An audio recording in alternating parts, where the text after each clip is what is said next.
Dios les bendiga a todos. Vamos a continuar, mis amados, acerca de la palabra que estamos tratando. Es bueno que conozcan el contexto de lo que estamos hablando, porque Dios nos está hablando acerca de guardar el propósito de Dios, de cuidar el plan de Dios, de cuidar el designio de Dios. Y mientras venía en el camino estaba meditando con el Señor, y el Espíritu del Señor hablaba a mi corazón de cómo nosotros los seres humanos somos tan duros, tan difíciles, que teniendo a Dios, teniendo tantas cosas que Dios nos ha dejado para que nosotros seamos un pueblo sabio, sin embargo, cuánto tiene que tratar Dios con nosotros como seres humanos, para que nosotros nos volvamos a Dios y no ignoremos lo que Dios quiere hacer con nuestras vidas. Dios nos habla y estamos en otro asunto, estamos entretenidos por otro lado, estamos en nuestros problemas, en nuestros conflictos, en nuestras cosas, en lo que a nosotros nos parece que debe ser, cuando en realidad Dios está tan interesado en que nosotros le conozcamos, le entendamos y le creamos, y conozcamos a ese Dios que nos salvó, que nos dio la vida, que nos amó con amor eterno, que se reveló a nosotros. Y por esta causa, pues Dios nos está hablando, porque Él quiere que no ignoremos. Me traía Dios nuevamente la palabra: mi pueblo perece por falta de conocimiento, porque no hay conocimiento.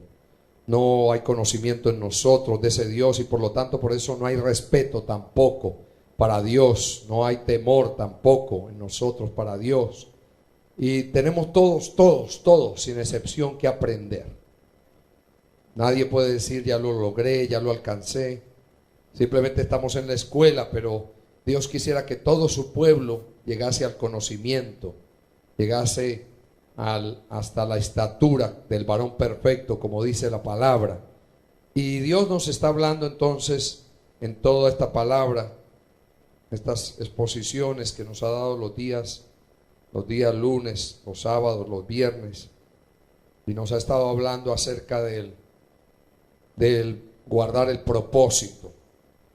Tomó como ejemplo el que cuando Dios llamó a su pueblo, no solamente lo llamó con un propósito, sino que le dio un capitán para que lo capitaneara y lo guiara, para que guiara a ese pueblo. Siempre Dios pone guías en medio del pueblo, y nosotros lo vemos en el orden de vida natural. Siempre hay guías, siempre hay quienes instruyen. En los ejércitos todo está medido, todo está calculado. Hay superiores, hay capitanes, hay coroneles, hay comandantes, hay personas que están dirigiendo, están comandando el ejército, lo están guiando, o la policía, cualquiera que sea el cuerpo militar, no importa, tiene que estar guiado, tiene que estar enseñado, tiene que estar instruido, tiene que haber alguien quien lo instruya.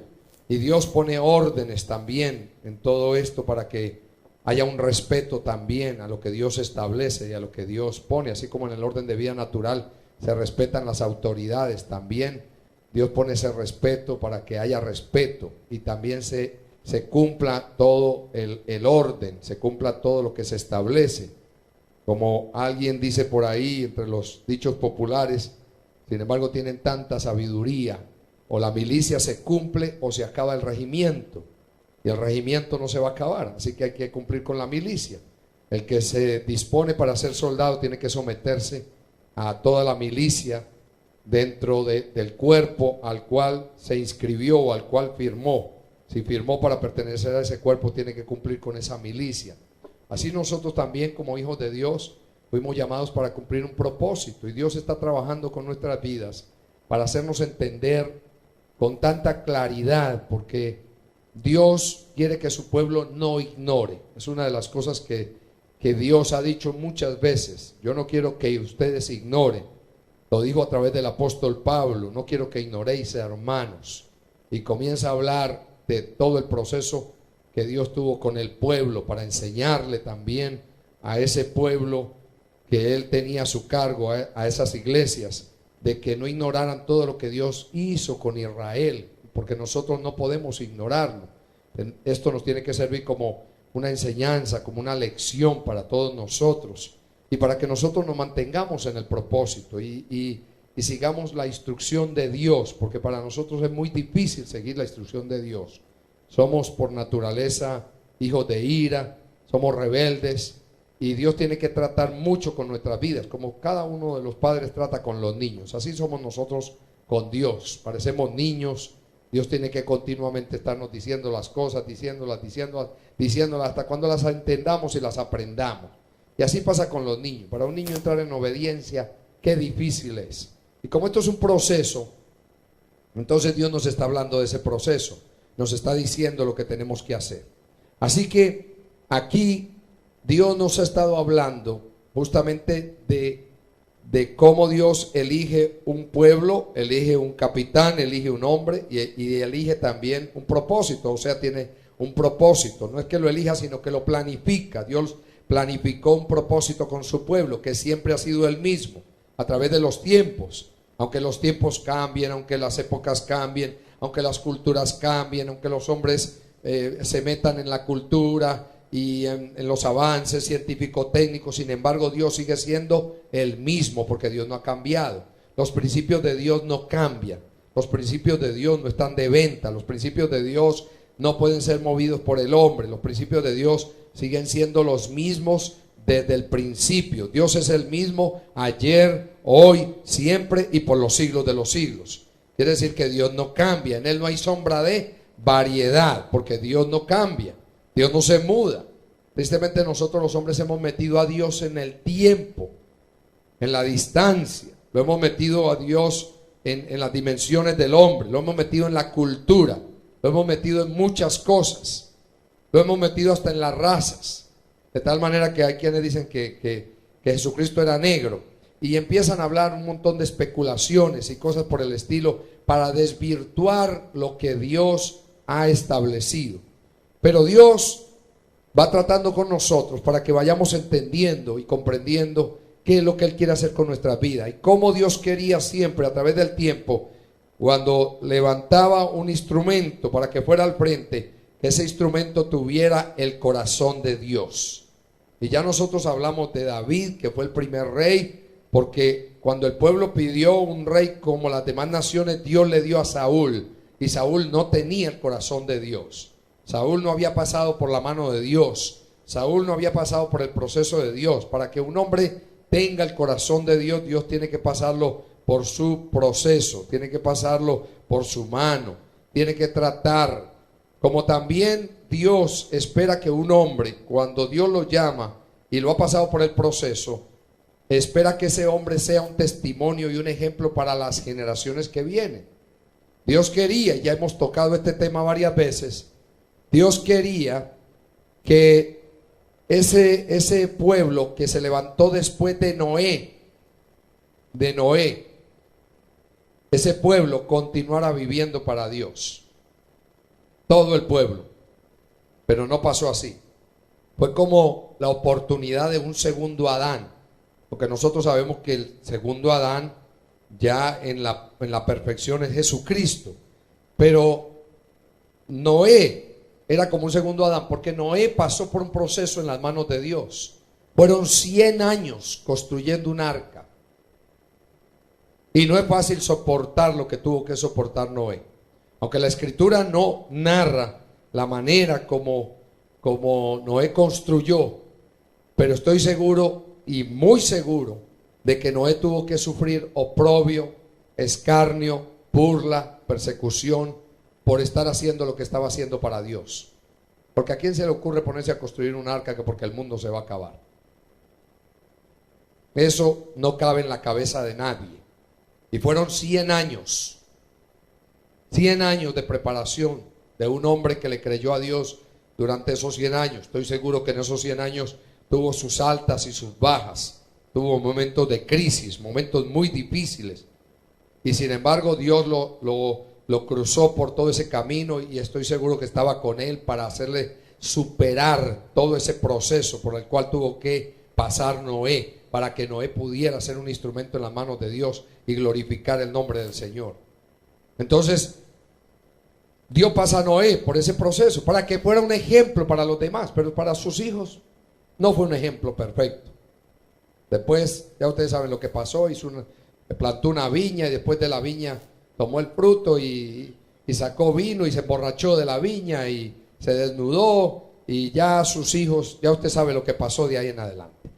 Cosas que están escritas para que nosotros sepamos. De ahí salió la maldición de Cam, porque Cam fue maldito por el propio papá.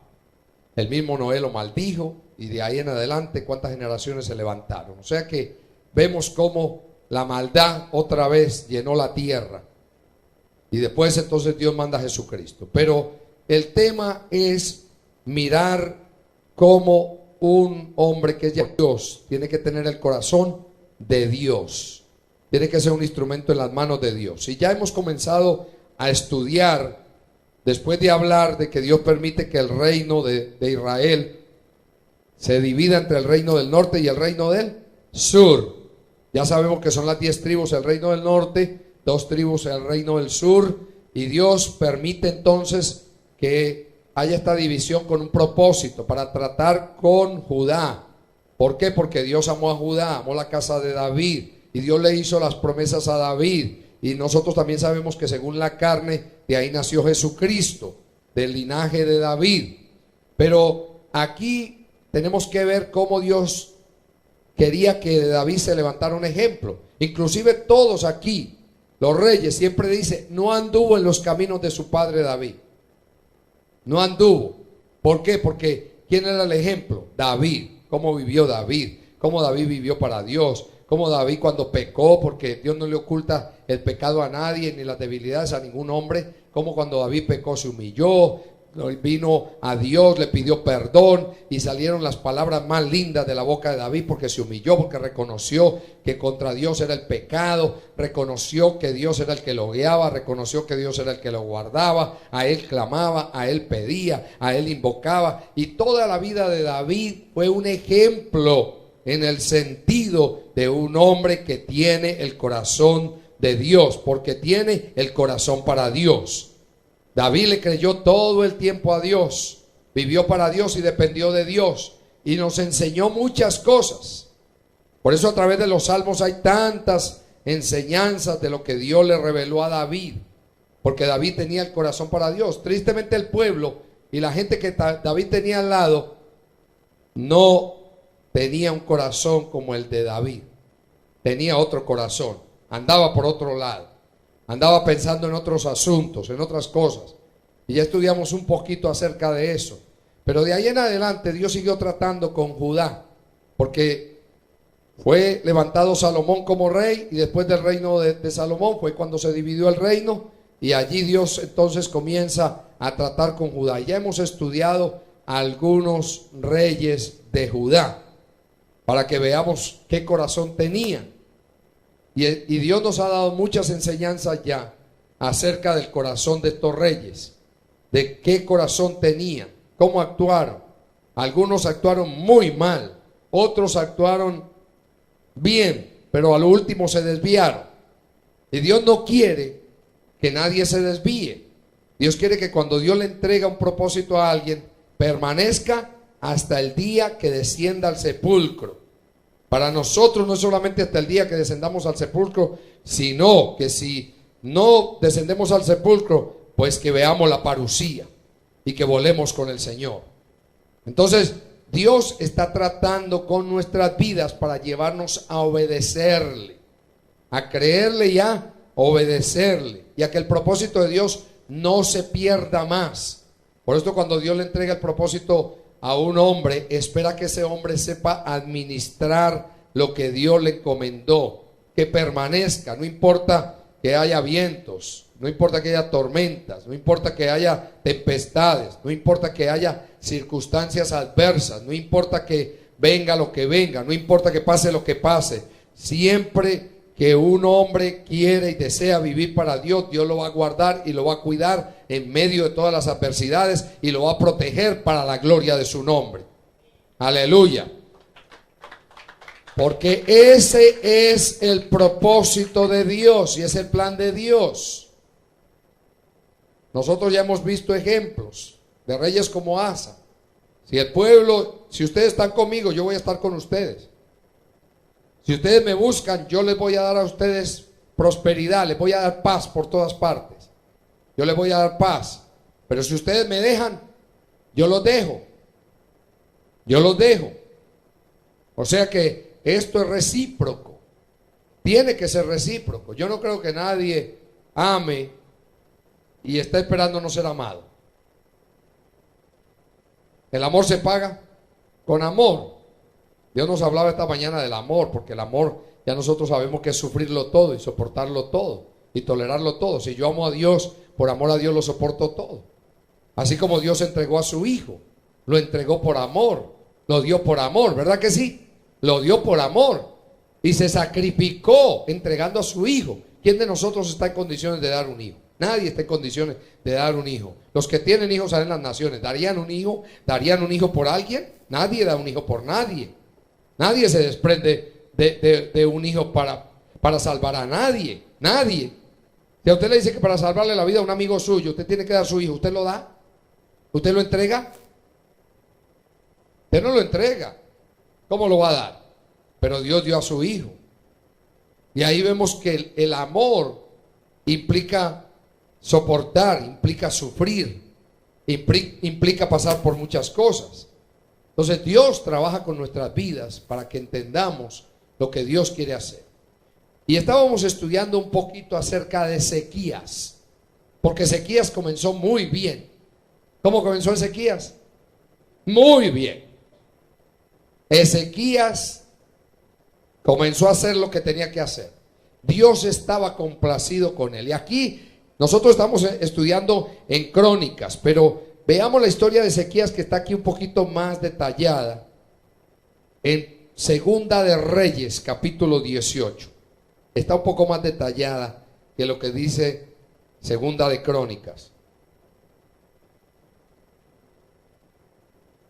Segunda de Reyes, capítulo 18. Nosotros estudiamos hasta el capítulo 31, desde el 29, si no me equivoco, hasta el 31 de Segunda de Crónicas, donde habla todo lo que hizo Ezequías. Pero aquí hace un pequeño recuento en el 18, Segunda de Reyes 18, versículo 1, hace un pequeño recuento que comenzó a reinar Ezequías. Dice: en el tercer año de Oseas, hijo de Ela, rey de Israel, comenzó a reinar Ezequías, hijo de Acaz, rey de Judá. Yo les sugiriera a los hermanos que escuchen el mensaje anterior o que estudien el 29, 30 y 31 capítulos de Segunda de Crónica para que entiendan un poquito este contexto, porque ya hablamos de Ezequías. Aquí está haciendo solamente un pequeño recuento, que comenzó a reinar, de quién era hijo, y dice que cuando comenzó a reinar era de 25 años y reinó en Jerusalén 29 años. El nombre de su madre de Abi, hija de Zacarías. Hay un detalle bien importante, y es que Dios quería que todo rey reinara un cierto periodo. Dios demarcó ese periodo. Con Saúl fueron 40 años. Con David, 40 años. Y con Salomón, 40 años. O sea, ya Dios estaba mostrando cuánto quería cada persona, o que estuviera en autoridad una persona cuando Dios la llamaba, cuando Dios la ponía al frente.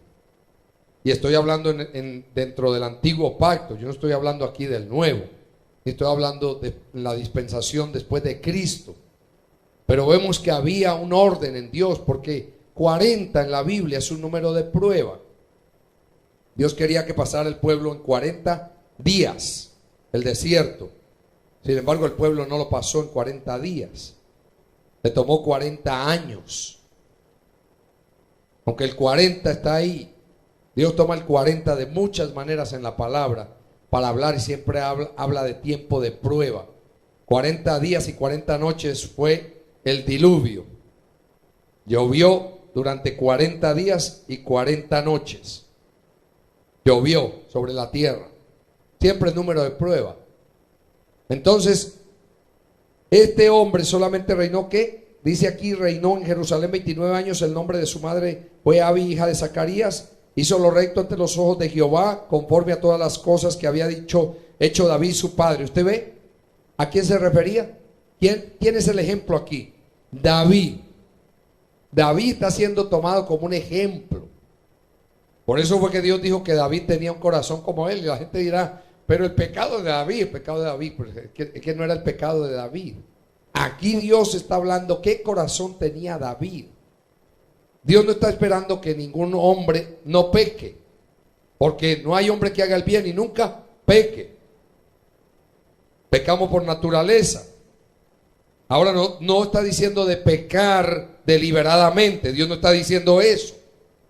Dios está diciendo aquí que se puede caer en una falla, en un pecado. Pero mire usted que en lo que Dios está diciendo que David tenía el corazón de él, nosotros debemos analizar muy bien esto. ¿Por qué? Porque es importante saber cuál es el corazón, en qué consiste tener un corazón para Dios. ¿Y por qué los propósitos se pierden cuando no hay corazón? Por eso es que Dios siempre pide el corazón, porque el que le da el corazón a Dios le da todo. El que no le da el corazón a Dios anda volando, anda por otro lado. Es como el que no le da el corazón a la esposa, pues anda volando, porque no tiene el corazón ahí. El corazón está por otro lado. No se puede tener corazón en dos lugares. El corazón solamente está hecho para tenerlo en un lugar. Donde esté vuestro tesoro, allí estará vuestro corazón. Si el corazón mío está en el propósito de Dios, ahí yo voy a estar, en Dios y en el propósito de Dios. Si mi corazón no está ahí, a mí no me importa el propósito de Dios, porque no me importa. Pero si tengo el corazón en esto, voy a vivir para Dios, me entrego completo, me doy completo.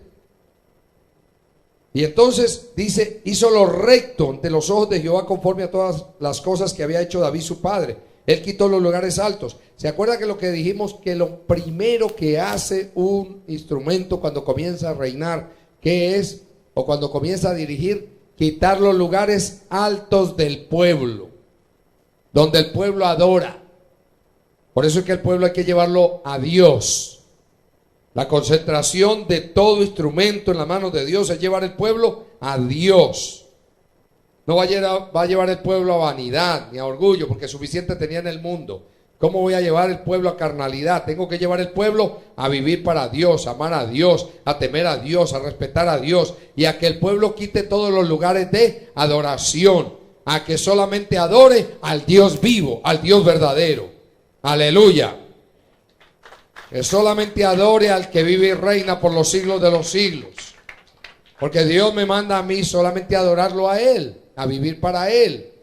Nosotros adoramos tantas cosas, tenemos tantos centros de adoración y eso tiene que ser eliminado de nuestras vidas, tiene que ser quitado. Este rey se ocupó de quitar todo esto y quebró las imágenes y cortó los símbolos de acera e hizo pedazos la serpiente de bronce que había hecho Moisés, porque hasta entonces le quemaban incienso los hijos de Israel, y la llamó Neustán. ¿Cómo la llamó? Neustán, pobre pedazo de bronce. Eso quiere decir esa palabra. Neustán, pobre pedazo de bronce. Porque le hicieron imagen, le hicieron culto a la serpiente. Mire usted lo idólatra que es el pueblo. Porque es terrible. En Jehová Dios de Israel puso su esperanza, ni después ni antes de él hubo otro como él entre todos los reyes de Judá. Mire cómo Dios hace alusión aquí. Oiga bien, ni después ni antes de él hubo otro como él entre todos los reyes de Judá, porque siguió a Jehová y no se apartó de él, sino que guardó los mandamientos que Jehová prescribió a Moisés, y Jehová estaba con él, y a donde quiera que salía prosperaba. Él se rebeló contra el rey de Asiria y no le sirvió. ¿Qué hizo él? Se rebeló contra el rey de Asiria y no le sirvió. Esto es bien importante, porque nosotros ahora mismo le hemos declarado la guerra a 4 potestades, que es la potestad de Persia, Grecia, Roma y Babilonia. Y nosotros no le vamos a servir a ellos. Le servimos al Dios vivo, al Dios verdadero, al Dios de Israel. Aleluya. Le servimos al Rey de Reyes y al Señor de Señores. Así que hay una pelea casada aquí contra las potestades. Así como Ezequías tenía aquí una pelea con el rey de Asiria, una pelea que estaba casada. Yo no sé si usted entiende esta expresión. O sea, como cuando alguien tiene contienda con usted y va a buscar la manera de llegarse a donde usted para pelearle. O sea, alguien que quiere pelear con usted. Está buscando la ocasión. Está buscando la manera. Usted sabe que pasa eso mucho, ¿verdad? Entre los seres humanos. Es que yo estoy esperando que me dé la oportunidad para... Estoy esperando que cometa una falta para yo caerle. Porque ese es el ser humano. Los demonios también. Eso se lo legaron los seres humanos. Los seres humanos, los demonios. Mire usted lo delicado. Porque hay gente que está esperando ahí. El rey de Asiria, como Ezequías no fue tributario de ellos, ni hizo pacto con ellos. Entonces ellos estaban esperando una oportunidad. Dice aquí, y Jehová estaba con él y a donde quiera que salía prosperaba. Él se rebeló contra el rey de Asiria y no le sirvió. Hirió también a los filisteos hasta Gaza y sus fronteras, desde las torres de las atalayas hasta la ciudad fortificada. En el 4.º año del rey Ezequías, que era el año 7º de Oseas, hijo de Ela, rey de Israel, subió Salmanasar, rey de los asirios, contra Samaria y la sitió. ¿Qué hizo? La sitió. Y la tomaron al cabo de 3 años. En el año 6º de Ezequías, el cual era el 9º de Oseas, rey de Israel. Usted ve que está hablando de los dos reinos. Del reino de Judá, donde estaba Ezequías, y el reino de Israel, donde estaba Oseas. Acuérdense que Oseas fue el último rey de Israel, porque ahí fue donde Dios los entregó a cautiverio en manos de los asirios, y ya Israel fue entregado a cautiverio y Dios dejó libre solamente a quién, a Judá, al remanente. Pero tristemente después, a los años, tuvo que mandar al remanente también a cautiverio, y también fue llevado a Babilonia, porque el remanente no se sometió. Y aquí es donde es una enseñanza muy grande para nosotros, porque ahora hay un pueblo que está cautivo en Babilonia. Hay un gran pueblo en las naciones que está cautivo, en el institucionalismo, en el organizacionalismo. Están cautivos de las organizaciones, de las instituciones, de las ventas, del mercadeo. Están cautivos del intelectualismo. Están cautivos de los institutos, de los seminarios, de todo aquello que ha plantado el hombre, que ha implementado el hombre. Y hay un pueblo que Dios dejó libre con un propósito. Que Dios espera que ese pueblo, que Dios dejó libre con ese propósito, ese pueblo viva para Dios, ame a Dios, tema a Dios y cumpla con el propósito de Dios. Porque para esto hemos sido llamados, formados. Por eso nuestro compromiso no es con una organización, ni con un ministerio de nadie. El compromiso nuestro es con Dios. A quien debemos obediencia es a Dios. A quien debemos sujeción es a Dios. Aunque nos sometemos los unos a los otros en el temor de Dios. Porque Dios nos mandó a someternos para que el propósito de Dios se cumpla. Pero estamos sujetos a Dios, a la voluntad de Dios y al plan de Dios. Entonces dice aquí que en el 4.º año del rey Ezequías, que era el año 7º de Oseas, hijo de Ela, rey de Israel, subió Salmanasar, rey de los asirios, contra Samaria y la sitió. Y la tomaron al cabo de 3 años. En el año 6º de Ezequías, el cual era el 9º de Oseas, rey de Israel, fue tomada Samaria. Y el rey de Asiria llevó cautivo a Israel a Asiria. ¿A quién se llevó cautivo? A Israel. Y los puso en Alac, en Abor, junto al río Gozán, y en las ciudades de los medos, por cuanto no habían atendido a la voz de Jehová su Dios, sino que habían quebrantado su pacto, y todas las cosas que Moisés, siervo de Jehová, había mandado, no las habían escuchado ni puesto por obra. Hermano, ¿qué ejemplo para esto? ¿Por qué está escrito esto aquí? Narrando la historia de Judá, está hablando de Israel, para mostrar que ellos no obedecieron, que ellos no siguieron la ley de Dios, porque ellos no siguieron los mandamientos de Dios. ¿Qué está queriendo decir aquí el Señor? Aprenda el remanente que está libre, ¿qué tiene que hacer? Guardar los mandamientos de Dios. Aleluya. Vivir para Dios, someternos a Dios, guardarnos para Dios, cuidarnos para Dios, velar como Dios nos decía. Anoche Dios compartió una palabra aquí con los hermanos y Dios nos ha estado hablando mucho de velar y orar para no entrar en tentación, porque nosotros no sabemos qué es eso. Nosotros hemos oído esa palabra, simplemente velar y orar para no entrar en tentación. Eso no hay que velar, que no hay que dormir y que tengo que estar despierto. No, mi hermano, ojalá fuera eso. Velar es estar velando para que el propósito de Dios se esté cumpliendo en mi vida, que yo esté viviendo para Dios, que todas mis acciones y todos mis actos estén enmarcados en el propósito de Dios, para no darle lugar a la carne, para no darle lugar al diablo, para que el diablo no tenga puertas abiertas y para que mi vida sea un instrumento en las manos de Dios para la gloria de Dios. Velar y orar. Cuando venga la tentación, Señor, ayúdame. Yo no quiero vivir esto. Yo no quiero esto, Señor. Cuando uno vela, hermano, y las acciones que uno está cometiendo o lo que está pasando en la vida de uno no está de acuerdo a la santidad de Dios y a la pureza de Dios y a lo que Dios quiere que yo haga, entonces ahí yo estoy velando y estoy mirando lo que estoy haciendo, y como yo no puedo vencerlo por mí mismo, porque esto no es con esfuerzos humanos, ahí yo le voy a pedir a Dios que me ayude y voy a clamar a Dios, velar y orar. ¿Para qué? Para no caer en la tentación, para no rodar por el piso, para no abrirle puertas al enemigo, para que el enemigo haga con mi vida lo que le da la gana. Yo no le voy a abrir puertas, todas las puertas van a estar cerradas porque yo estoy velando y orando. Aleluya. El mayor problema de nosotros es ese, hermano.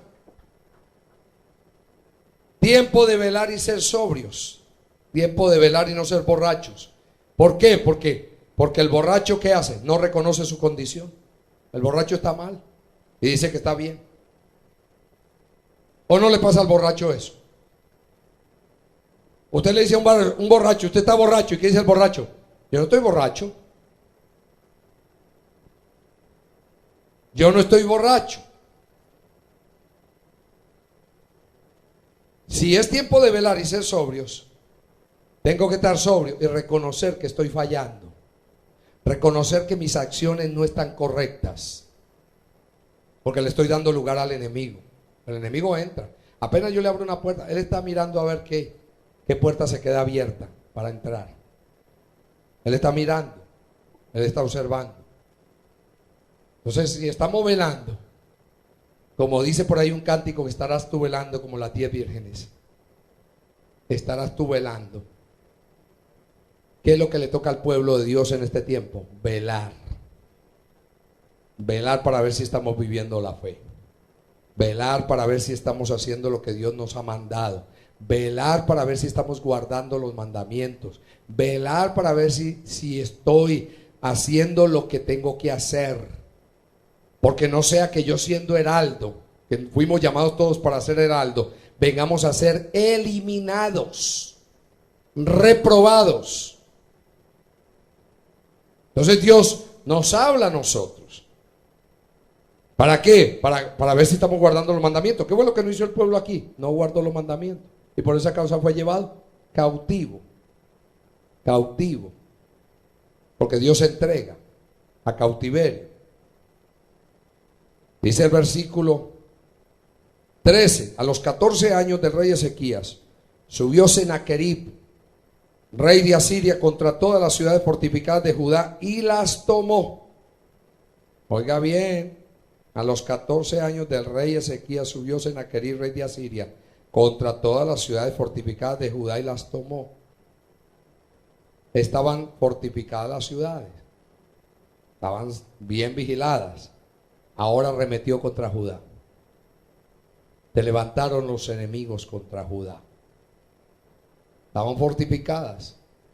Entonces Ezequías, rey de Judá, envió a decir al rey de Asiria, que estaba en Laquis: yo he pecado, apártate de mí y haré todo lo que me impongas. Porque si vino a sitiarla, es porque había aquí algo. Y él dijo: yo he pecado. Ahora, si Ezequías había caminado bien, ¿qué fue lo que pasó aquí?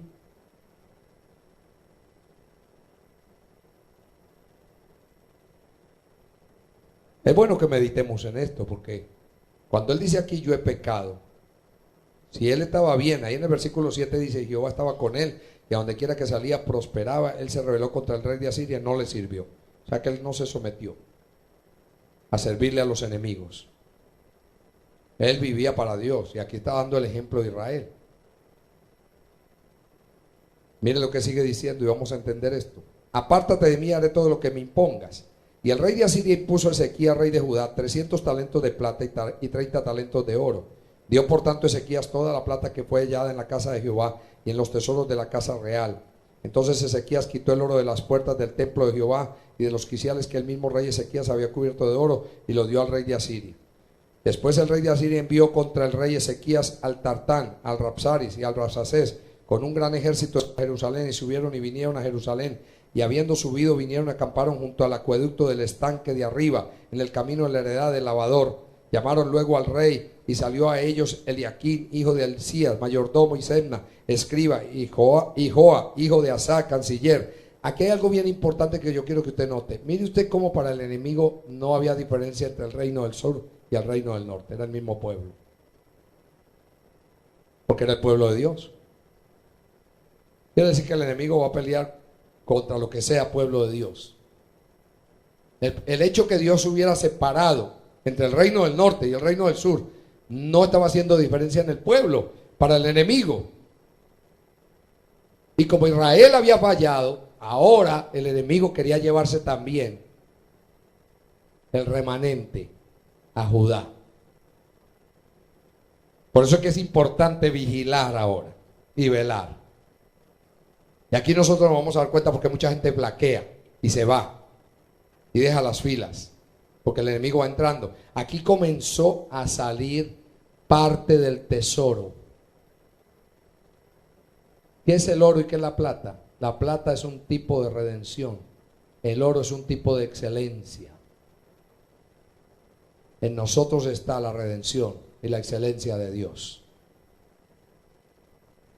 Aquí fue entregado parte de los tesoros de la casa del rey. Ahora el enemigo no se quedaba así. ¿Qué dijo? Voy a ir por más.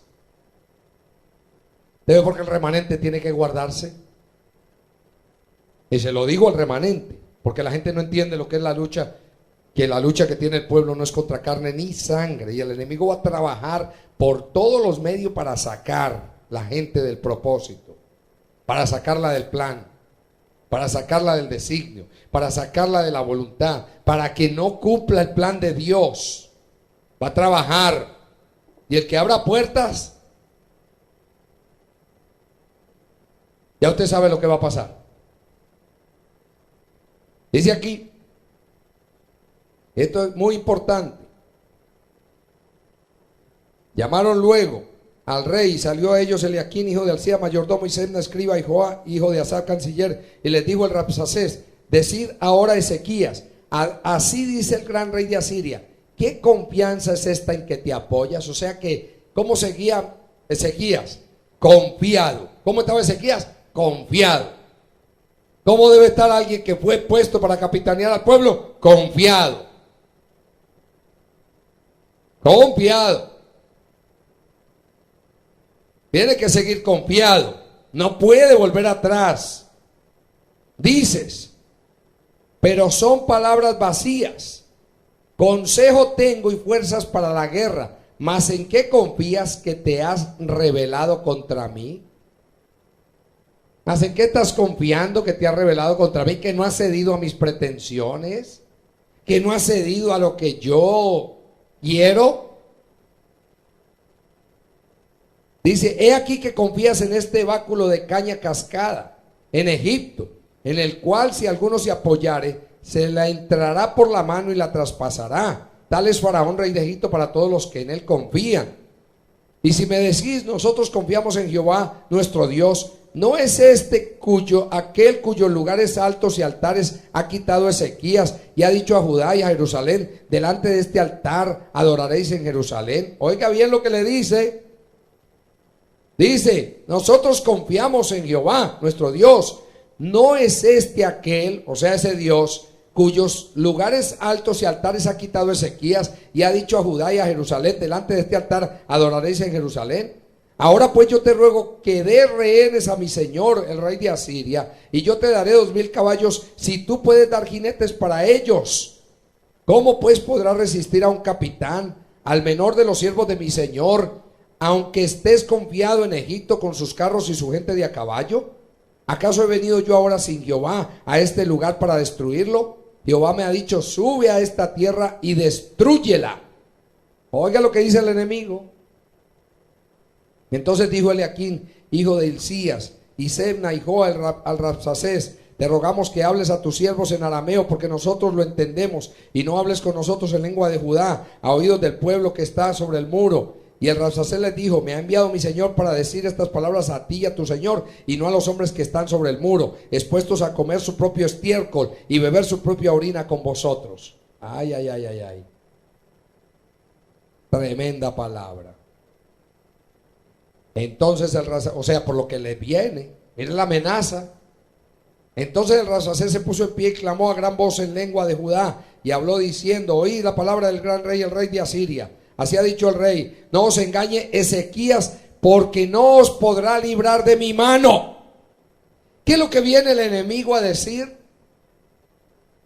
Que el que está capitaneando el pueblo no puede librar de la mano del enemigo.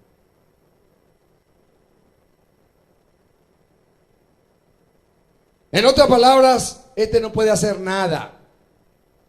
Ustedes saben que Ezequías había vivido consecuentemente, pero empieza la presión de los enemigos. ¿Por qué? Porque si Israel pecó, para el enemigo no hay diferencia. Judá también pecó, y a Judá también nos lo llevamos. Y Dios lo permite. ¿Por qué lo permite Dios? Porque su pueblo tiene que ser probado. Su pueblo tiene que saber dónde está parado. Su pueblo tiene que saber para dónde va. La iglesia tiene que entender ahora que no tiene lucha contra carne ni sangre, sino contra potestades, contra huestes de maldad, contra gobernadores de las tinieblas. Que nosotros no estamos peleando con raso. A veces la gente está durmiendo y piensa que esto es religión. Simplemente voy al culto, voy, vengo, cumplo con esto. No, mi hermano, hay una lucha, hay una batalla para el enemigo sacar al pueblo del plan de Dios y del propósito de Dios. Pero el pueblo que conoce a Dios se esforzará y actuará para la gloria de Dios.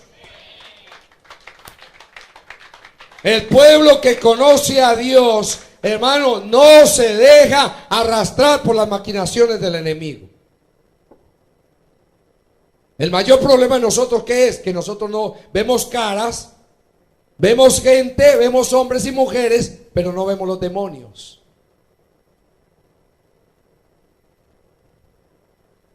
No para vivir peleando con ellos como pelean la gente, zapateando y pensando que no, es viviendo como Dios quiere que vivamos, que los demonios se van. El mayor problema de nosotros es ese. Nosotros vamos, venimos, comemos, nos bebemos el café, nos comemos el quesito, nos comemos la comida, estamos compartiendo aquí, vamos allá, vamos aquí, y compartimos con los hermanos, y todo muy rico, y a veces aquí tenemos problemitas con este, con aquel, y no sabemos quién es que está metiendo su cola por ahí en medio.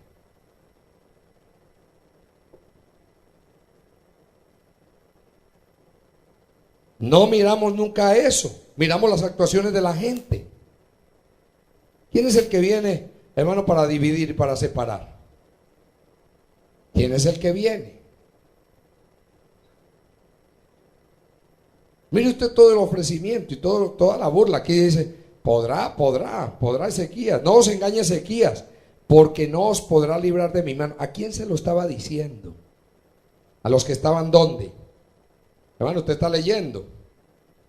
¿Dónde estaban?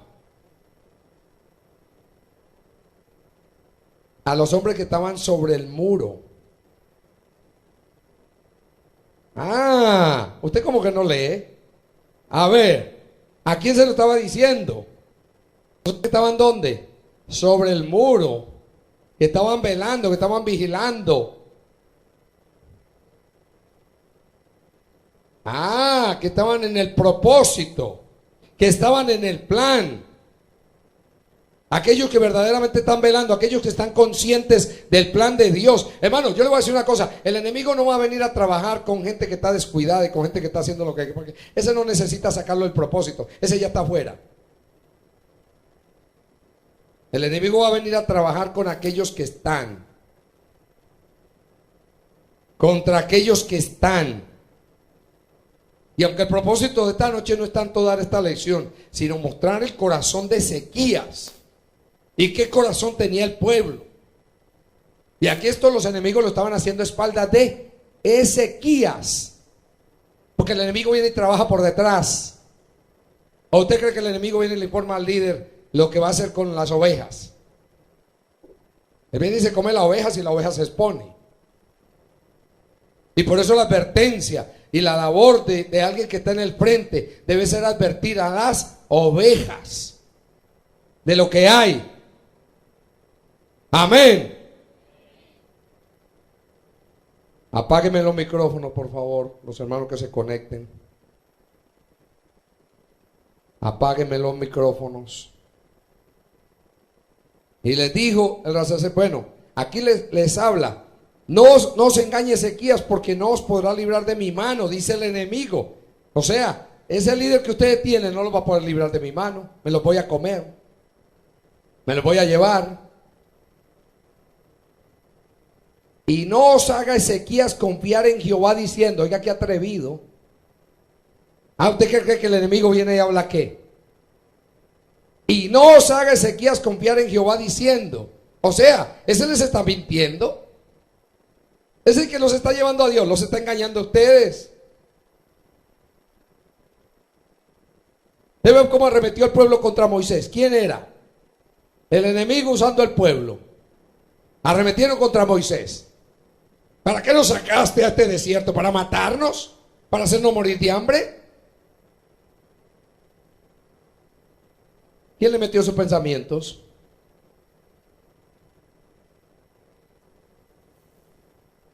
Veo cuando alguien se revela. ¿Quién es que le está metiendo pensamientos? Yo no creo que Dios lo va a llevar a usted a revelarse, ¿o sí? Pues ese no es el Dios que yo conozco. Porque el Dios que yo conozco me lleva a vivir para Él, y amarlo a Él y a temerle a Él. Esto es terrible, hermano, esta palabra, terrible. Dice, y no os haga Ezequías confiar en Jehová diciendo, ciertamente nos librará Jehová, y esta ciudad no será entregada en mano del rey de Asiria. No escuchéis a Ezequías. No escuchen esos mensajes de ese. No escuchen esa palabra. ¿Sabe cómo trabaja el enemigo? No oigan a ese. Les está mintiendo. Los está llevando por otro lado. No escuchéis a Ezequías, porque así dice el rey de Asiria: haced conmigo paz y salid a mí, y coma cada uno de su vid y de su higuera, y beba cada uno las aguas de su pozo. Ay, ustedes pueden producir, ustedes tienen con qué, beban cada uno las aguas de su pozo. Dios puede darles a ustedes también revelación, no necesita ponerse a oír mensajes de otro.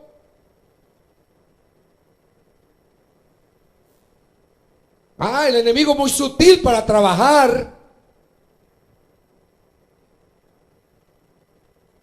¿A quién le estaban atribuyendo, hermano? Despropósito. ¿No era Dios? Pero qué corazón, hermano, aquí. Vamos a ver lo que pasó aquí. Dice, hasta que yo venga y os lleve a una tierra como la vuestra. ¿Qué le promete el enemigo? Llevarlo a una tierra como la vuestra. Tierra de grano y de vino, tierra de pan y de viñas, tierra de olivas, de aceite y de miel, y viviréis y no moriréis. Mire cuando el enemigo logra sacar la gente del propósito. Comienza a arrinconarlo, a llevárselo para un lado. El enemigo no le va a venir a hablar públicamente, se lo lleva para un lado y le promete. ¿Qué haces tú perdiendo tiempo ahí con esa gente? Viajando, yendo, viniendo. ¿Qué haces tú ahí? Yo te puedo dar también. ¿Cuál es el problema? Métete tú con Dios también. Dios te puede dar. Dios te puede dar también. Y por eso es que Dios advierte, hermano, para que nadie, cuando se lo lleve el enemigo, no diga, a mí no me advirtieron. Dios advierte con tiempo. Nosotros a través de estos 2 años, hermano, que hemos estado en todo este proceso, Dios ha hecho advertencias a mucha gente. ¿Y cuántos andan por ahí volando? Que no saben dónde están parados. Dice, no oiga esas sequías, oiga, no oigan el líder. No oiga esas sequías, porque os engaña cuando dice, Jehová nos librará. ¿Acaso alguno de los dioses de las naciones ha librado su tierra de la mano del rey de Asiria? Hermano, ¿por qué? ¿Y el enemigo dónde? No ha invadido el mundo. ¿Cómo tiene el mundo? Lo tienen bebido, hermano, con toda su mercadería, con todo su Babilonia, su Roma. Lo tiene invadido. El pueblo de Dios mismo lo tiene invadido. La gente del mundo la tiene invadida.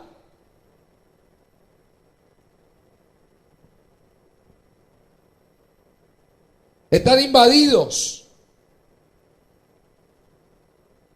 Por eso es que, hermano, es fácil llevarse a la gente. La convencen con cualquier cosa. No se me distraiga. ¿Dónde está el Dios de Amat y de Arpad? ¿Dónde está el Dios de Separbaín, de Ena y de Iva? ¿Pudieron esto librar a Samaria de mi mano? Él está contento porque Dios permitió que Israel fuera llevado cautivo, porque Dios le abrió la puerta por su dureza y por su testarudez. Dice, ¿qué Dios de todos los dioses de esta tierra ha librado su tierra de mi mano para que Jehová libre de mi mano Jerusalén? Pero el pueblo calló y no le respondió palabra, porque había mandamiento del rey, el cual había dicho, no le respondáis. Aleluya. Hermano, el enemigo va a venir a hablar de muchas maneras, a ver si usted se pone a responderle. Porque el enemigo va a buscar que usted siempre encuentre despropósito en el propósito de Dios y en lo que Dios está haciendo. Y esto es una advertencia para nosotros. Ay de usted que caiga en esto, después que Dios se lo está advirtiendo. Porque, hermano, Dios hoy me decía, yo quiero abrirle los ojos a mi pueblo, que su lucha no es contra carne ni sangre. Que sepa que yo uso al enemigo, yo lo entrego en las manos del enemigo, y también permito que venga el enemigo a tentarlo para probar su fe. A ver dónde está parado. A ver qué es lo que quiere hacer. A ver si me van a servir a mí o le van a servir a los Baales. Entonces Eliaquín, hijo de Hilcías, mayordomo, y Sebna, escriba, y Joa, hijo de Asaf, canciller, vinieron a Ezequías rasgados sus vestidos y le contaron las palabras del Rabsacés. Estos fueron honestos, vinieron donde Ezequías, me está pasando esto, mire, nos están haciendo esto. A veces usted se está muriendo y está pasando por montones de cosas y no abre la boca para decirme, tengo pensamientos, tengo luchas, tengo conflictos, tengo situaciones. Ayúdeme, ore por mí. Porque el enemigo arrincona. Cuando el rey Ezequías lo oyó, rasgó sus vestidos y se cubrió de cilicio y entró en la casa de Jehová. Mire qué corazón, hermano. Qué actitud.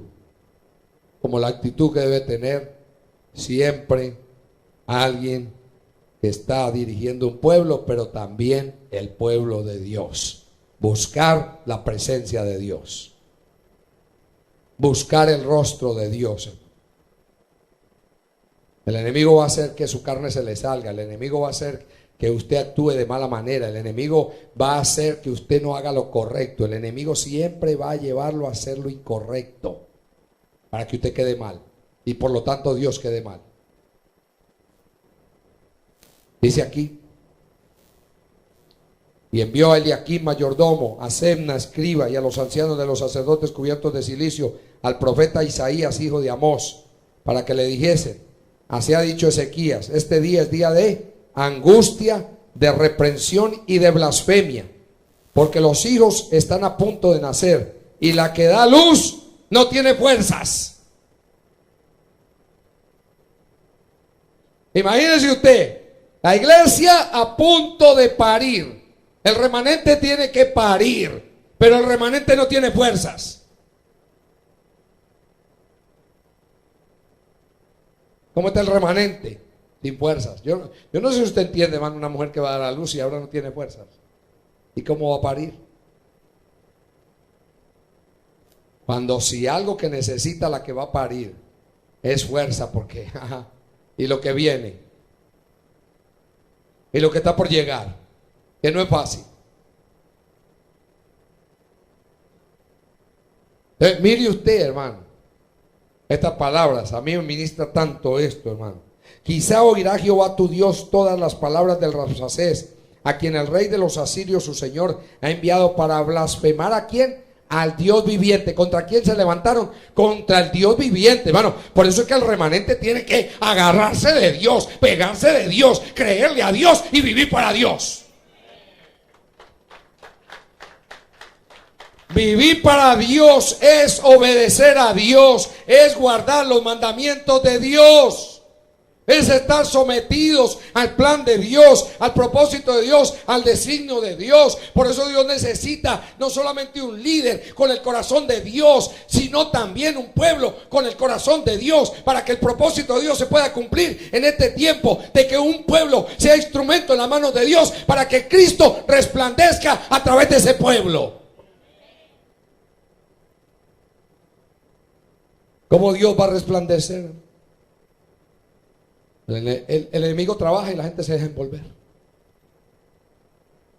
Y hoy estamos en un fuego terrible y mañana. Y tanto que Dios nos habla de lo mismo y volvemos a lo mismo. Y cualquier cosita el enemigo nos arrincona. Aquí tenía el pueblo arrinconado. Muy arrinconado. Mire el líder. Esto es terrible, hermano. Esto es terrible. Quizá oirá Jehová tu Dios todas las palabras del Rabsacés, a quien el rey de los asirios, su señor, ha enviado para blasfemar al Dios viviente y para vituperar con palabras, las cuales Jehová tu Dios ha oído. Por tanto, eleva oración por el remanente que aún queda. Mire usted de qué está hablando aquí, hermano. ¿Por qué ellos se llamaron el remanente? ¿De qué estamos hablando ahora aquí? ¿No es del remanente? ¿No es para el remanente? Y le dicen al profeta, eleva oración por el remanente que aún queda. ¿Por qué? Porque ya un pueblo que fue cautivo, ya hay mucho pueblo que está en cautiverio, está posesionado por los enemigos. Y nosotros sabemos, tenemos la convicción que son demonios los que lo tienen cautivos, que son la potestad de Persia, Grecia, Roma y Babilonia, y no pueden salir de allá, porque Dios dio mandamiento para que se queden allá. Pero Dios, por su gracia, nos tiene ahora libres. Así que ahora le están diciendo al profeta, clama por el remanente que ha quedado.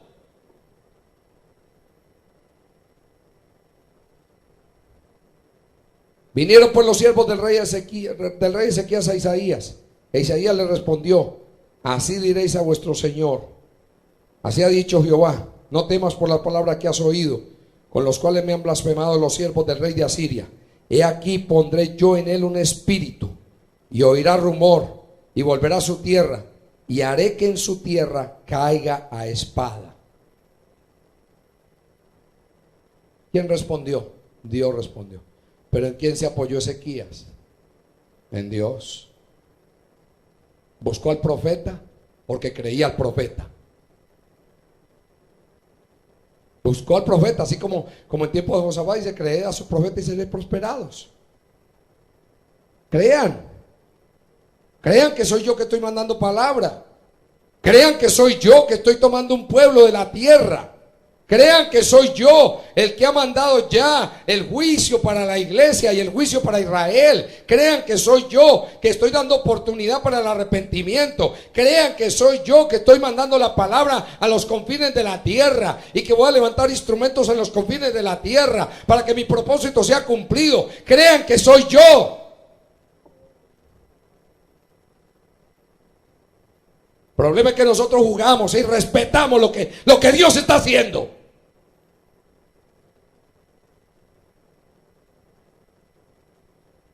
Porque no nos importa.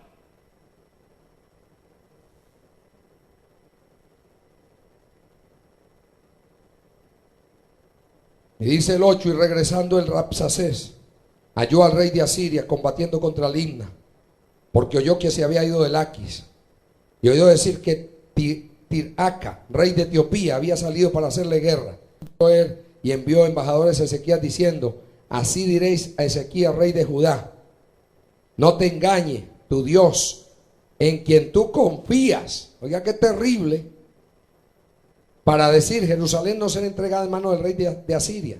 He aquí tú has oído lo que han hecho los reyes de Asiria a todas las tierras, destruyéndolas, y escaparás tú. Hermano, eso es como hoy.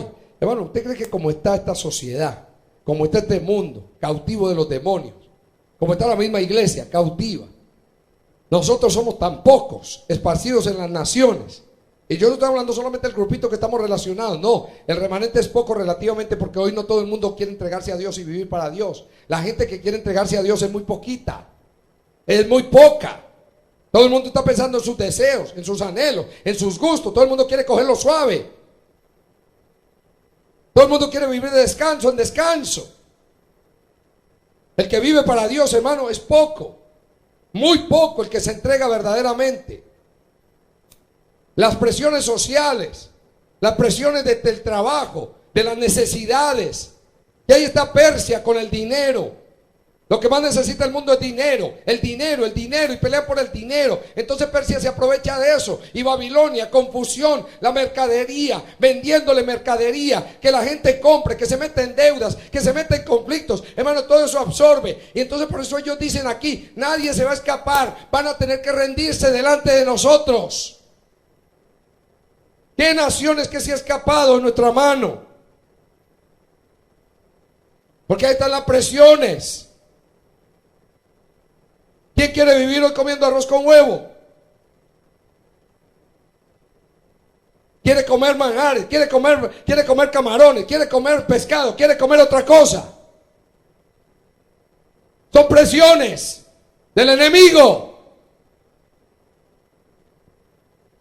Y ahí es donde nosotros tenemos que ser sabios, el pueblo sabio de Dios, entendido qué es lo que Dios quiere hacer. ¿Por qué? Porque Dios, hermano, no quiere que nosotros estemos enredados, que el enemigo nos enrede. ¿Por qué? Porque entre más usted quiere tener, hermano, entonces tiene que afanarse más para conseguir y conseguir y conseguir. ¿Y quién es que lo está enredando? Los enemigos.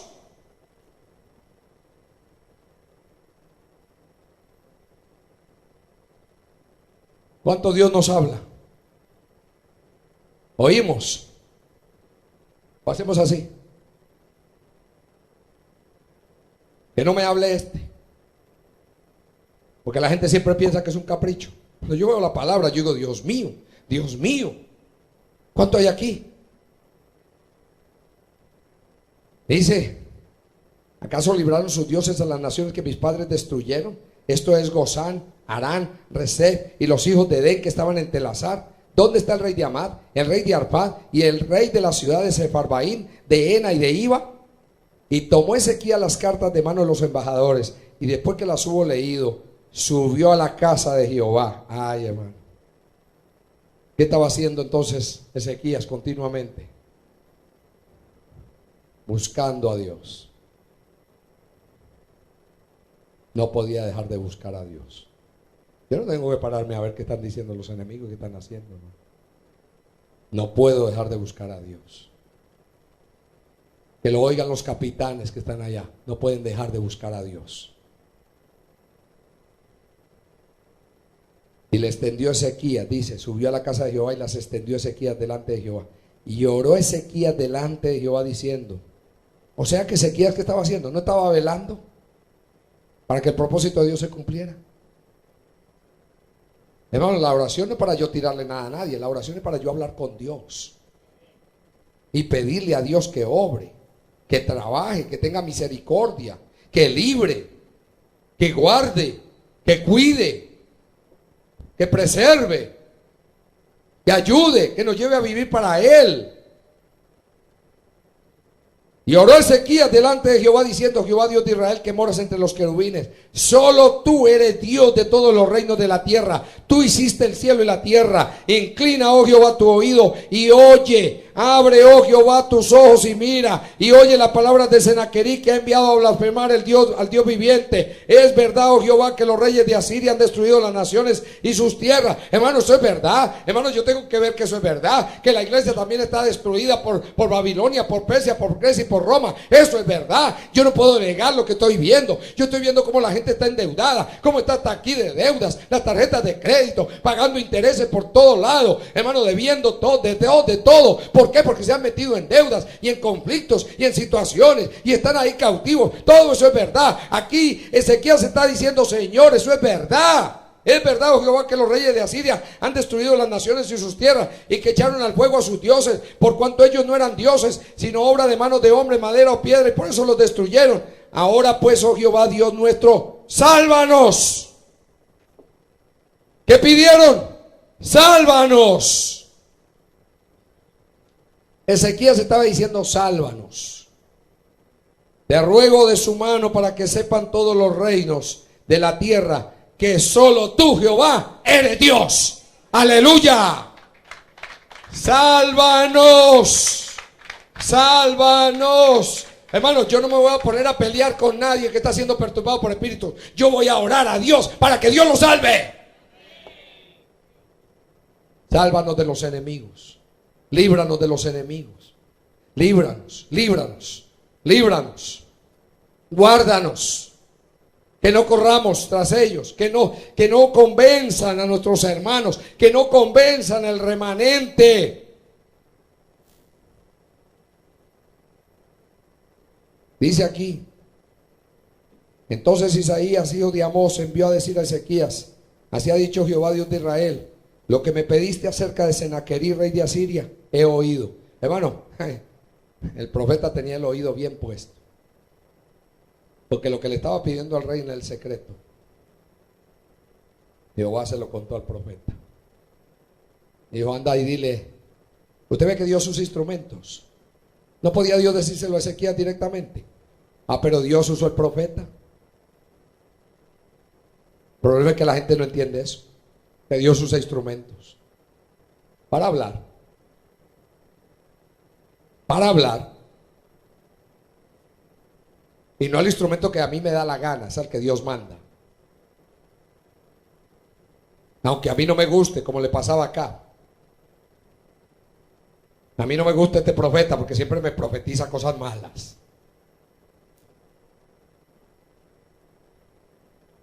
Entonces Isaías, hijo de Amós, envió a decir a Ezequías: y ha dicho Jehová de Israel, lo que me pediste acerca de Senaquerí. Qué lindo, hermano, cuando uno sabe que Dios está en el asunto y que Dios controla y que Dios lo sabe todo y lo conoce todo. Nada se escapa.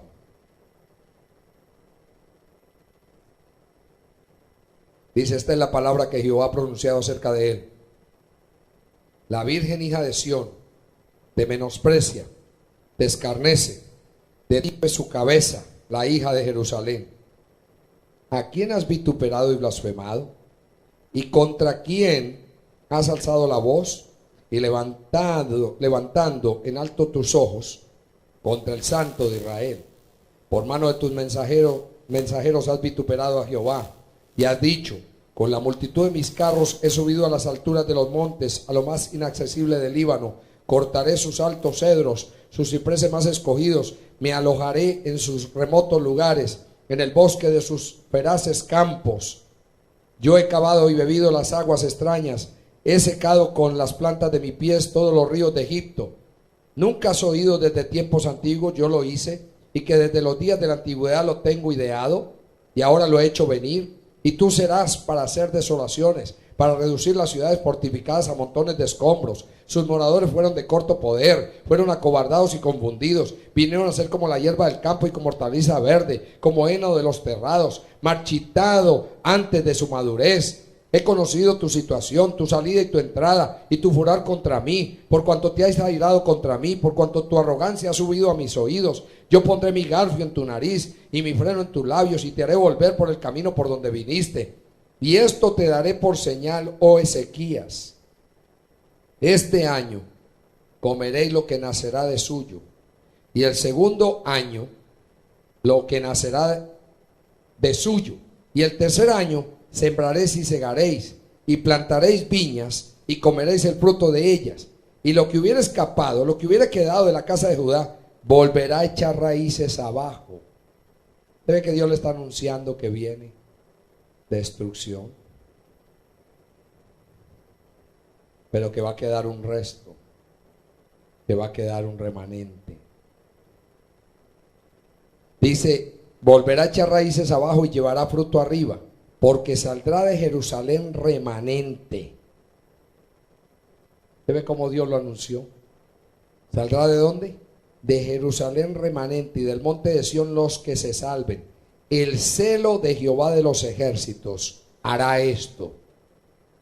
Siempre Dios cumple su palabra. Por tanto, así dice Jehová acerca del rey de Asiria: no entrará en esta ciudad, ni echará saeta en ella, ni vendrá delante de ella con escudo, ni levantará contra ella baluarte. Por el mismo camino que vino volverá, y no entrará en esta ciudad, dice Jehová, porque yo ampararé a esta ciudad para salvarla, por amor a mí mismo y por amor a David, mi siervo. Y aconteció que aquella misma noche salió el ángel de Jehová y mató en el campamento de los asirios a 185,000. Y cuando se levantaron por la mañana, he aquí que todo era un campo de muertos. Entonces Sennacherib, rey de Asiria, se fue y volvió a Nínive, donde se quedó. Y aconteció que mientras él adoraba en el templo de Nisro, su dios, Adramelech y Sarecer, sus hijos, lo hirieron a espada y huyeron a tierra de Ararat, y reinó en su lugar Esarhadón, su hijo. Y dice el 20 para terminar. Ya ustedes vieron el fin que le dio Dios a los enemigos.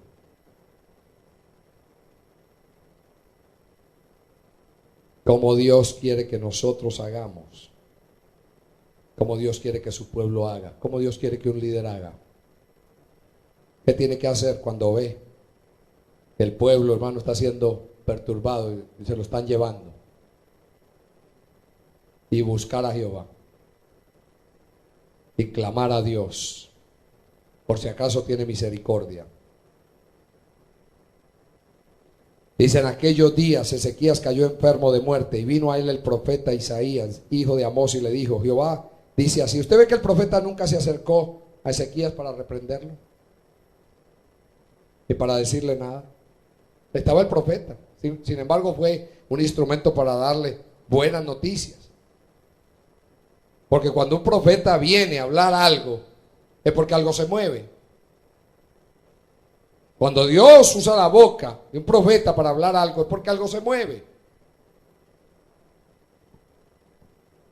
Y yo no estoy hablando aquí del que profetiza, el que se inventa profecía y copia profecía. Yo no estoy hablando de ese. Yo estoy hablando de que Dios designó para hacer ese oficio. Eso es lo que yo estoy hablando.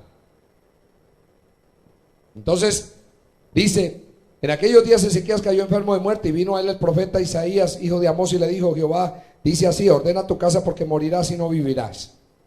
Entonces él volvió su rostro a la pared y oró a Jehová y dijo, él volvió otra vez aquí: pero ¿quién es el dueño de la vida? ¿Por qué yo tengo que cambiar el designio de Dios? Si Dios es el dueño de la vida. Debe que yo no puedo tratar de cambiar el designio de Dios. Todo lo que es pecado contra el gobierno de Dios, hermano, Dios no lo va a pasar por alto. Porque yo no tengo que decir: hermano, ¿por qué te lo llevaste? ¿Por qué se murió? ¿Por qué hiciste esto? Porque eso es problema de Dios. ¿Usted ve cómo el mundo vive atribuyendo de propósito a Dios cuando a alguien se le muere? ¿Qué es lo que dice? ¿Por qué te lo llevaste? ¿Por qué no me llevaste a mí mejor? Como si yo pudiera mandar en el designio de Dios. Yo tengo que aprender a a recibir al impío, el que no conocía a Dios. Hermano, que haga lo que quiera, pero nosotros, que somos pueblo de Dios, tenemos que conocer el designio de Dios y la voluntad de Dios. Entonces él volvió su rostro a la pared y oró a Jehová y dijo: te ruego, Jehová, te ruego que hagas memoria de que he andado delante de ti en verdad y con íntegro corazón. Mire a lo que apeló. Terrible. Y que he hecho las cosas que te agradan. Y lloró Ezequías con gran lloro, como una nena, porque se tenía que ir. Terrible. Y antes que Isaías saliese hasta la mitad del patio, vino palabra de Jehová a Isaías diciendo: vuelve y di a Ezequías, a príncipe de mi pueblo, así dice Jehová, el Dios de David tu padre: yo he oído tu oración, he visto tus lágrimas. He aquí que yo te sano, al tercer día subirás a la casa de Jehová. Y añadiré a tus días 15 años, y te libraré a ti y a esta ciudad de mano del rey de Asiria, y ampararé esta ciudad por amor a mí mismo. ¿Por amor a quién? A mí mismo. Y por amor a David mi siervo, que tenía un corazón recto. En otras palabras, no es por amor a ti, ni a lo que tú hiciste. No te creas bueno por lo que tú haces. No te creas bueno por tus buenas actuaciones. Por amor a mí mismo, porque es mi nombre el que es invocado en tu vida. Y por amor a David mi siervo, que tenía un corazón como el mío.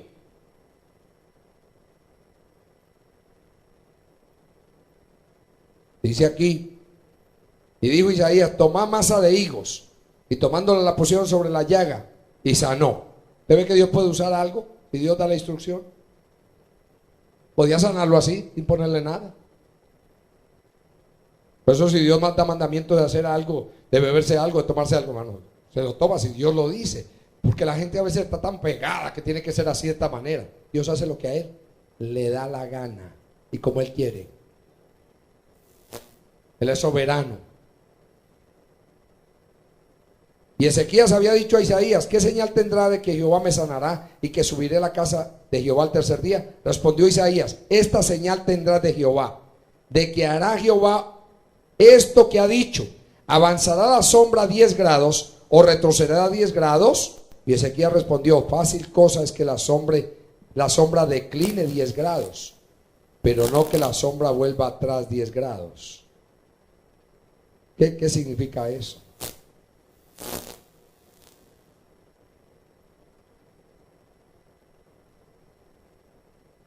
Mire usted lo que dice aquí. Entonces el profeta Isaías clamó a Jehová e hizo volver la sombra por los grados que había descendido en el reloj de Acaz 10 grados atrás. O sea, es fácil que el sol avance hacia su puesta y no que se devuelva.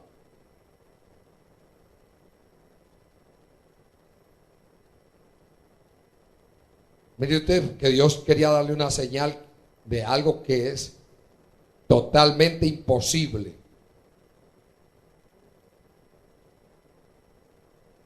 ¿Cómo hacer, hermano, eso? Porque el reloj, antiguamente no habían relojes como los de ahora, que se mueve así, sino que tenía palito y había una sombra. La sombra de ese palito que estaba en el medio era el que iba indicando las horas.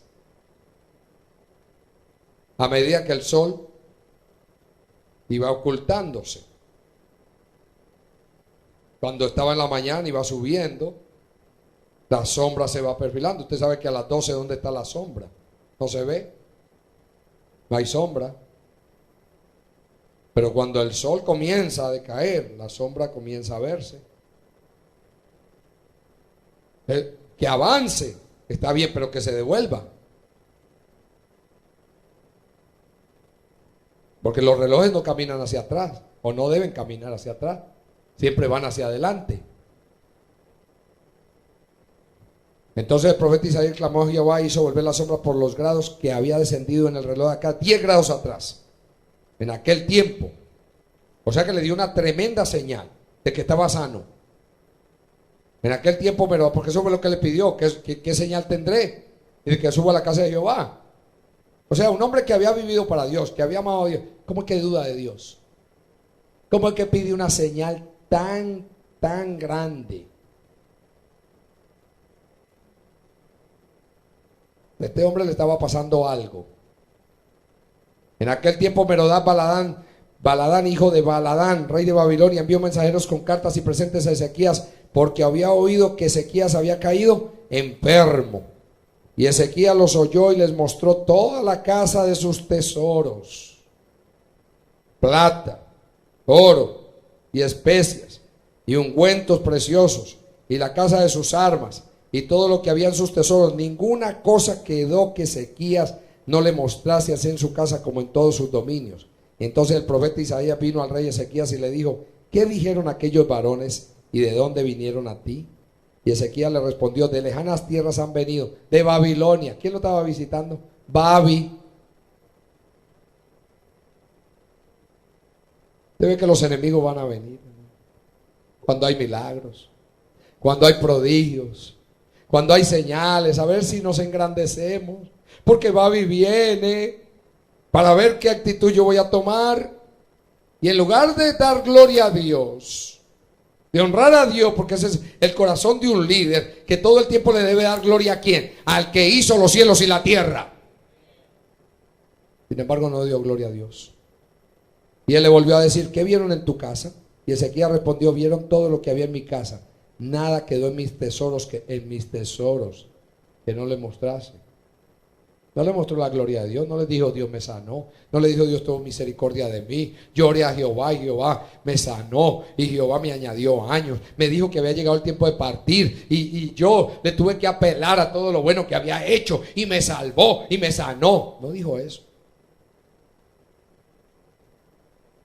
Nada quedó en mis tesoros que no le mostrase. Entonces Isaías dijo a Ezequías: oye palabra de Jehová.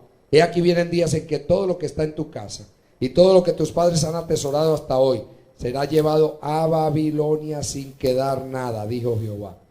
Y de tus hijos que saldrán de ti, o sea, te quedaste sin descendencia, que habrás engendrado, tomarán y serán eunucos en el palacio del rey de Babilonia. Entonces Ezequías dijo a Isaías: la palabra de Jehová que has hablado es buena. Oye. Después dijo: habrá al menos paz y seguridad en mis días. O sea, como me importa lo que yo tenga paz, a mí no me importa lo que venga después. Me importa salvar mi pellejo y yo estar bien.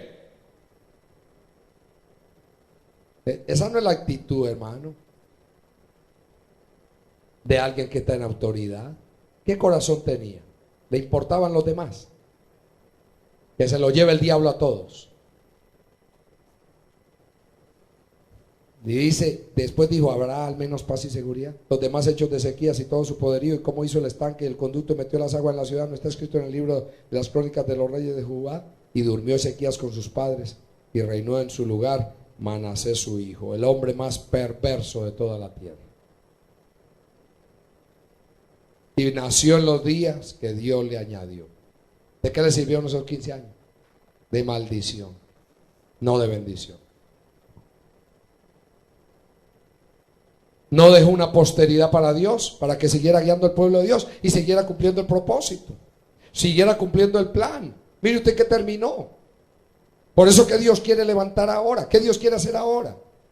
Por eso nosotros debemos ser un pueblo sabio y entendido y pedirle a Dios sabiduría, entendimiento, porque nosotros salimos de aquí y se nos olvida, hermano, los afanes de esta vida, las cosas de este mundo, los afanes de nuestras situaciones, de nuestros conflictos, de nuestras cosas. Se nos olvida, hermano, el plan de Dios, el propósito de Dios, el designio, la voluntad de Dios. Y yo no puedo olvidarme. Esto tiene que ser un meditar de día y de noche, para velar, para que el propósito de Dios se guarde, se cumpla a cabalidad, para que el plan de Dios no se pierda, para que el designio, la voluntad de Dios no se pierda, porque Dios nos llamó a nosotros, nos escogió a nosotros, nos ha abierto los ojos con un plan, nos ha llamado, nos ha convocado de manera sobrenatural, está tratando con nosotros sobrenaturalmente, está convocando en diferentes lugares de la tierra, está llamando, mi hermano, está uniendo y va a unir y va a esparcir y va a hacer muchas cosas en las naciones. Y Dios necesita un pueblo que se preste para Él, un remanente santo que viva para Él, un remanente que se deje manejar por Él, que se deje guiar por Él, que le crea a Él, que esté dispuesto a guardar el propósito de Dios, el plan de Dios, el designio de Dios y la voluntad de Dios.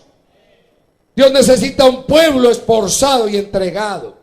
Un pueblo que se dé totalmente. Un pueblo que no se entretenga con nada, ni con nadie, ni que se deje mover por el enemigo, sino que sepa que Dios lo ha llamado y que Dios lo ha convocado. ¿Y para qué lo ha convocado?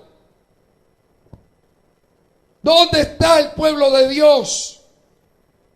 ¿Dónde están los hombres de Dios, valientes y esforzados? Y por esto es que Dios está trabajando con ese pueblo. Cada uno de los que están en el remanente saben por dónde Dios los ha traído, por dónde Dios los ha llamado, qué Dios quiere hacer. Dios nos está revelando, está mostrando, nos habla diariamente, continuamente nos habla. Cada vez que hay palabra nos está hablando para que el propósito de Dios se cumpla. Hermano, y nosotros entretenidos en otras cosas, en otros conflictos y en otras situaciones, pensando con la cabeza llena de otras cosas. El enemigo minando para que el propósito de Dios no se cumpla.